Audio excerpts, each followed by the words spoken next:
Hello everyone, today I want to talk about Chinese children's songs from the 1960s, which foreshadowed today's world. US is raising tariffs, and China is winning by lying flat. European sports retail giant Intersport is considering increasing procurement from China. During Trump's administration, tariffs were slapped on China, causing many factories to move out to various Asian countries. This led to increases in wages and production costs in those countries. With Trump administration imposing tariffs on world, some foreign companies have considered asking their businesses to move their operations back to China. According to a report from Financial Times, Intersport, one of the world's largest sports goods retailers, is now considering shifting production back to China and significantly increasing the proportion of its own brand procurement from Chinese manufacturers. Under the influence of Trump's tariff policies, sports goods manufacturers like Adidas and Nike have been looking to move their production lines to countries with lower tariff rates. Intersport's new CEO Tom Foley noted that such shifts put pressure on markets not meant to handle production, driving up costs. Intersport is a sports goods retailer headquartered in Switzerland, operating in 42 countries and regions. With over 5,500 stores, it's a retail giant. They sell products from sports brands like Adidas and Nike, but at the same time, they also sell their own in-house brands. Intersport is especially popular in Europe and is the largest sports goods retailer in Germany. Last year, their global sales dropped significantly to 14 billion euros, but they didn't disclose their profit figures. The main sourcing markets for Intersport's own brand products include China, Bangladesh, Vietnam, and Cambodia. Right now, China is still engaged in trade negotiations with the US. The latest tariffs on goods from Bangladesh and Cambodia to the US have been set at 19%, while for Vietnam it's 20%. With such high tariffs to the US everywhere in the world, Intersport is considering increasing the outsourcing of its own brand product manufacturing in China. Hulley said, "At present, we don't have to move production back from Bangladesh to China, but we can do so if we want." According to financial analysts, in recent years, many companies have shifted production to places like Vietnam and Bangladesh. For example, last year, 27% of Adidas products came from Vietnam and 19% from Indonesia. This has made Intersport want to commission manufacturers in these countries to produce their own brand products, but the competition for production is getting fiercer and prices are going up. Legal experts say that many big brands are unable to expand their direct sales business to the level they originally expected, so they have to rely even more on third-party retail stores, like Intersport, to sell their products. The overall balance of power in the sports goods industry is shifting from giants like Adidas to retailers like Intersport. They said that big brands are becoming more dependent on its retailers. They hope to improve Intersport's profitability, mainly by expanding the sales of their own private label products, aiming to increase the share of these products in the group's annual revenue from the current 10% to 20% within 5 years. In order to achieve a strong and sustainable business, they need higher profit margins, so expanding the production and sales of their own brands is absolutely crucial. To sum up, Intersport's case isn't isolated.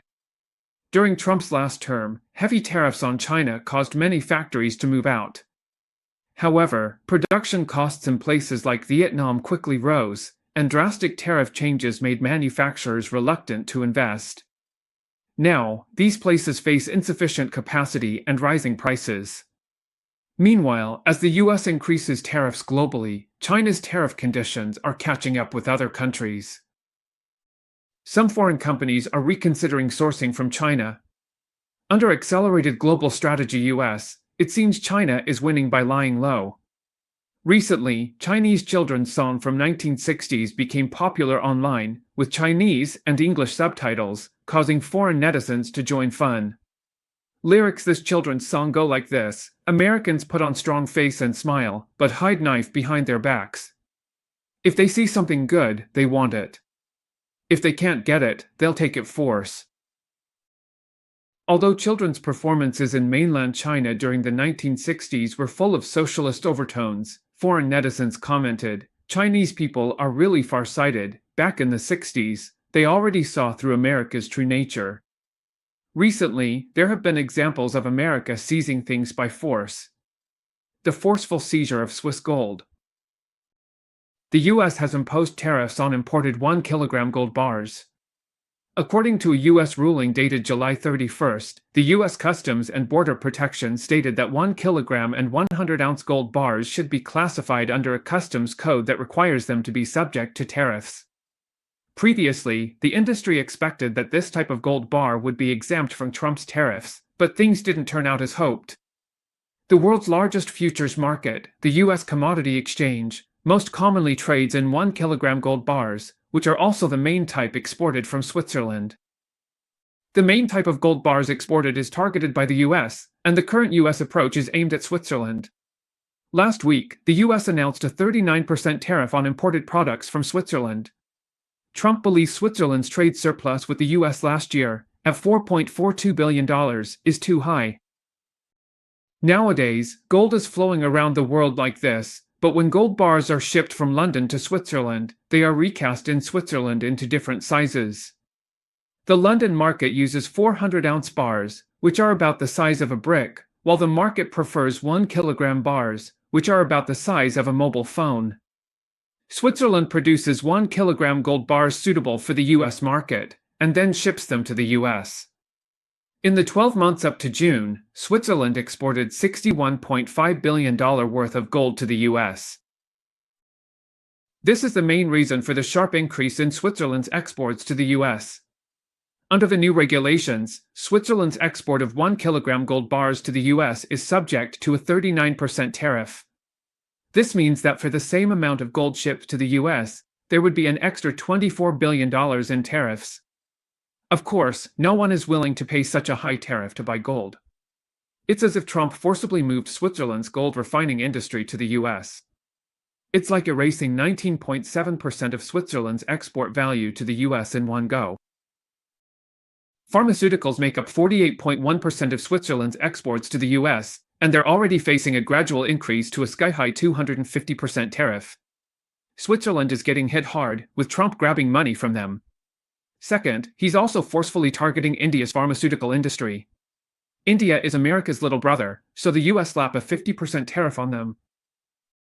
On top of that, even though the pharmaceutical industry only accounts for 1.7% of India's GDP, India is determined to develop it into a core strategic sector. In terms of volume, India's pharmaceutical industry is already ranked third in the world. The US is the biggest export market for Indian pharmaceuticals, taking up 35% to 39% of India's drug exports. With tariffs as high as 250%, pharmaceutical companies will be forced to move their factories back to the US. Trump knows manufacturing drugs in the US is expensive, and pharma companies might not move factories back to America. So, he's pressuring major pharma companies worldwide, demanding they match US drug prices with lowest overseas prices. This forces them to either relocate factories back to the US or lower drug prices. Since India's pharma industry relies heavily on the US, it's going to be hit hard. The third blow targets the Philippines semiconductor industry. Trump announced a 100% tariff on semiconductors. While the outside world thinks since the semiconductor industry accounts for 25% of Taiwan's GDP, Taiwan and China would be the biggest victims, it turns out the Philippines is also seriously affected. Last year, the Philippines' semiconductor and electronic product exports were $39.1 billion, making up 53.4% of the country's total exports. The economic value of the Philippines' semiconductor industry comes from exports. Its exports account for 37.4% of its total. Last year, the Philippines exported $6.4 billion in semiconductors and electronic products to the U.S., making up over 50% of its total exports to the U.S. The Philippines semiconductor industry mainly focuses on chip packaging, testing, and assembly, segments with lower technical barriers and considered labor-intensive. Many well-known big companies, like Texas Instruments, have set up packaging and testing plants in the Philippines. Their output from these plants accounts for 40% of global production. If high tariff policies are implemented, these companies will definitely move out, and the Philippines' semiconductor packaging and testing industry could face a devastating blow, further highlighting the vulnerability of their low-value-added model. The Philippines, a small country, has its president Marcos being extremely pro-American, constantly stirring things up in the South China Sea towards the end of the year, but now they're facing severe punishment. Semiconductor industry is taken by the US. It's begging. Trump's goal is clear. He doesn't care if you're ally or enemy. If you have value, he wants to take. If you have a good industry, he wants to repatriate. Many duties include investment requirements. In other words, these countries have to pay out of their own pockets to support moving their own factories back to the US. This US tactic is really a poisonous scheme. Basically, they're stealing from others and even making them pay for the shipping and installation. If, back in the 1960s, people thought China calling the US a bandit was just malicious slander from a socialist country, then looking at it 60 years later today, these things now seem more like eerily accurate predictions.